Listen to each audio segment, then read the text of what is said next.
سلام الخوت، كنتمنى تكونوا بخير وعلى خير وبصحه جيده ان شاء الله وفي احسن الاحوال. سمحوا لي غبرت عليكم مده طويله ما بقيت نزلت حتى شي حاجه. اليوم جبت لكم الجديد، كيكه ولا اروع بدون فرن وبمقادير جد بسيطه واسهل منها ما يكون.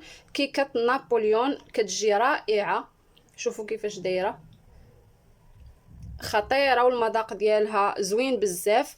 خليكم معايا باش تشوفوا المقادير والطريقه، وما تنساوش الدعم ديالكم بلي لايك وبالتعاليق الزوينه. والناس اللي اول مره غادا تزور القناه ديالي فضلا وليس امرا ضغطوا على زر الاشتراك وفعلوا الجرس باش يوصلكم كل جديد ان شاء الله. يلا ندوزو دابا للمقادير. بسم الله على بركه الله. اول حاجه غادي نحتاجو بيضه،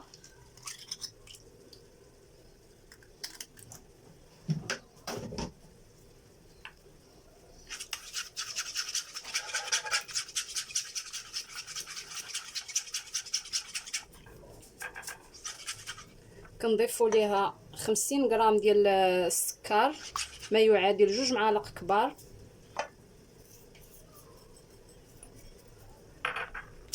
كنضيفوا ساشي فاني،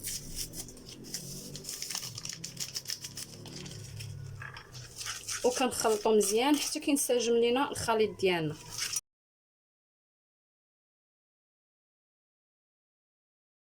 من بعد كنضيفوا الدقيق، عندي هنايا 2 معالق كبار غادي نضيفوهم تدريجيا.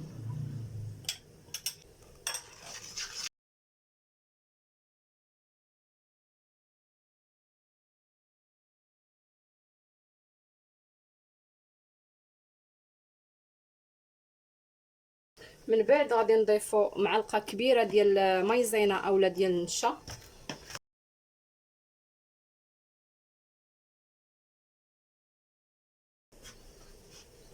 من بعد ما كينسجم لينا الخليط ديالنا كيولي على هذا الشكل هذا، كنجيبو عندنا هنايا 400 ملي ديال الحليب. احنا غادي نشوفوا بالضبط شحال من كاس ديال العنبه. بالنسبه للناس اللي ما عندهمش هاد الاكواب ديال القياس غادي نديروا العبار بكاس العنبه. عندي هنايا الكاس الاول، كنضيفوا الكاس الثاني، يعني عندنا بالنسبه ل 400 ملي هما 3 الكيسان قل 4 اولا قل شويه.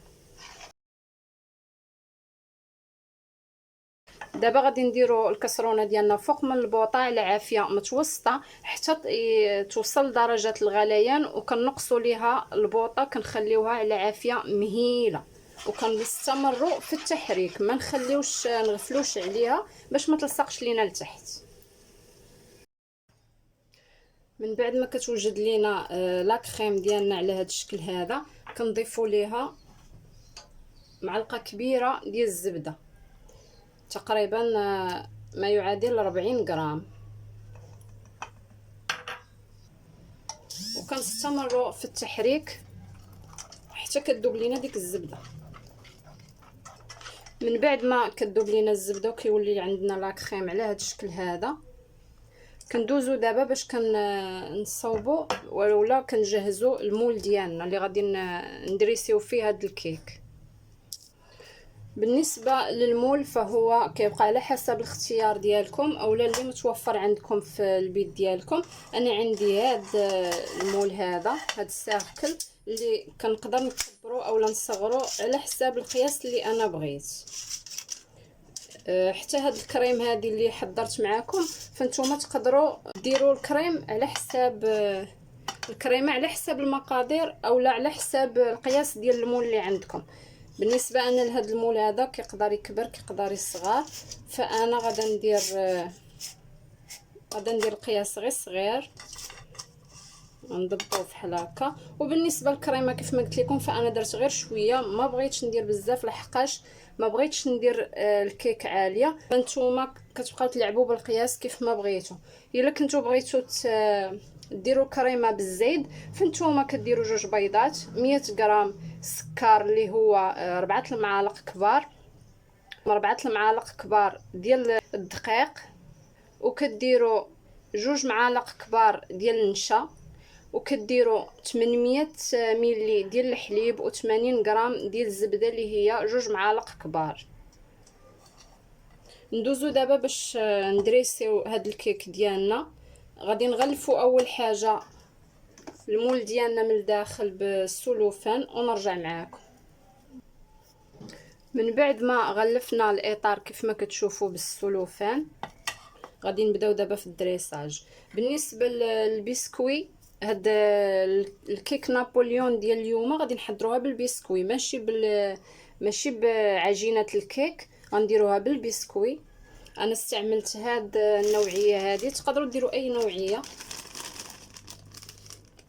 هذه راه دايره 10 دراهم تقريبا في بيم. تقدروا نتوما ديروا اي بسكوي متوفر عندكم في الدار.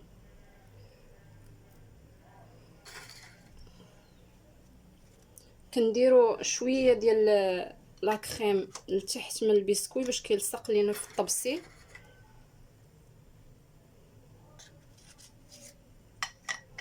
وكنبقاو كنستفوا على هذا الشكل هذا.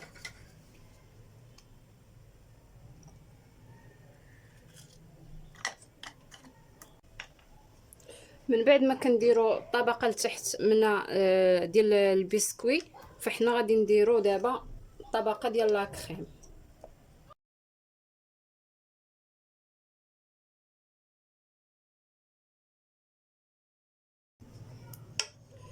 من بعد كنعاودوا مره ثانيه نديروا طبقه ديال البسكوي، وانتم غاديين حتى كتكملوا القياس اللي نتوما بغيتو.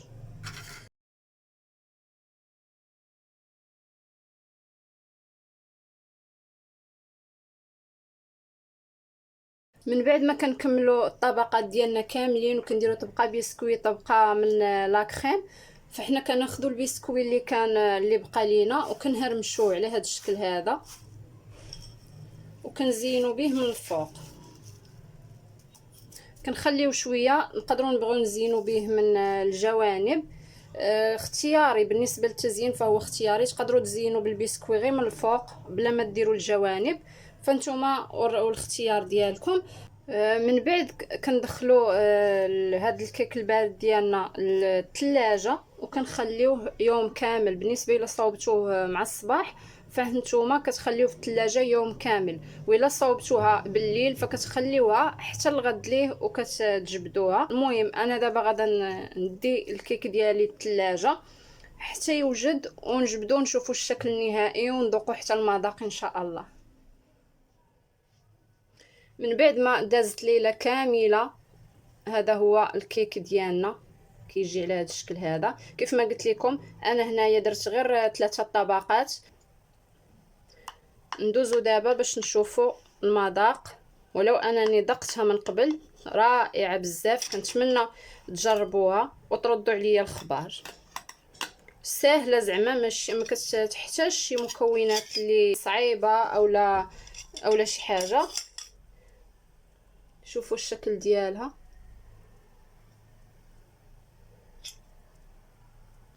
بالنسبه للمذاق زوينه وبارده الصراحه، غادي تعجب الكبار والصغار.